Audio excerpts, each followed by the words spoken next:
7 สัญญาณอันตรายจากการนอนมากเกินไปไม่มีการพักผ่อนแบบไหนที่จะดีต่อร่างกายไปกว่าการนอนหลับเชื่อว่าหลายคนน่าจะเคยได้ยินประโยคนี้กันมาบ้างและตามหลักแล้วก็เป็นอย่างนั้นจริงๆแต่หากเรานอนมากเกินไปร่างกายของเราจะส่งผลเสียอย่างไรหรือไม่วันนี้ช่อง KK Channel มีคำตอบมาฝากนะจ๊ะนอนมากเกินไปเสี่ยงโรคเชื่อหรือไม่ว่าหากเรานอนมากเกินไป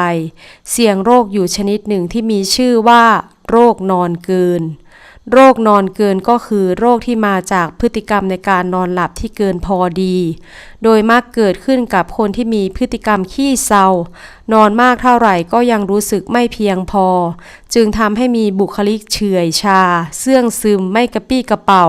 ไร้ชีวิตชีวาและอาจทำให้เป็นสาเหตุของโรคอ้วน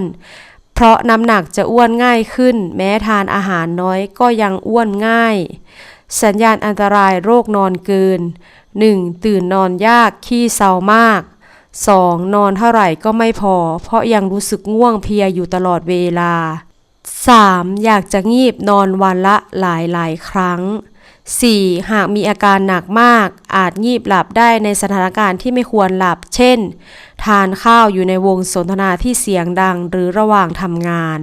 5. หงุดหงิดฉุนเฉียวง่ายกับเรื่องเล็กน้อย 6. ความจำไม่ค่อยดีสมองไม่ค่อยแล่นคิดอะไรไม่ค่อยออกหรือคิดช้าทำช้า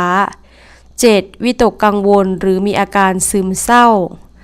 อันตรายจากโรคนอนเกิน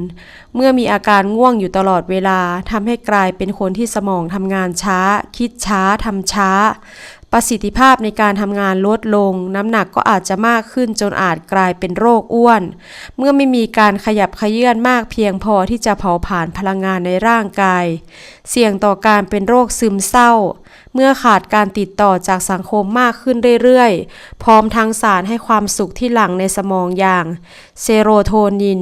และเอนโดรฟินก็ลดลงตามไปด้วยจึงทำให้มีความเสี่ยงต่ออาการซึมเศร้านอกจากนี้หากมีอาการง่วงจนงีบหลับไปในขณะขับรถหรือใช้เครื่องจักรอาจเกิดอาการบาดเจ็บพิการหรือเสียชีวิตได้นอนเท่าไหร่ให้พอดีกับความต้องการของร่างกายอย่างที่ทราบกันคร่าวๆมาตลอดตั้งแต่สมัยเรียนว่าใน1 วันเราควรนอนหลับราวประมาณ 8-10 ชั่วโมงสำหรับวัยรุ่น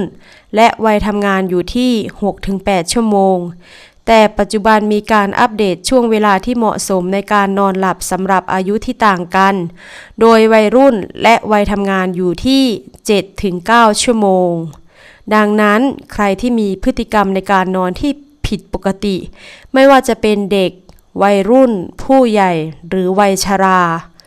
ควรเข้ารับการตรวจร่างกายเพื่อหาสาเหตุที่ชัดเจนต่อไป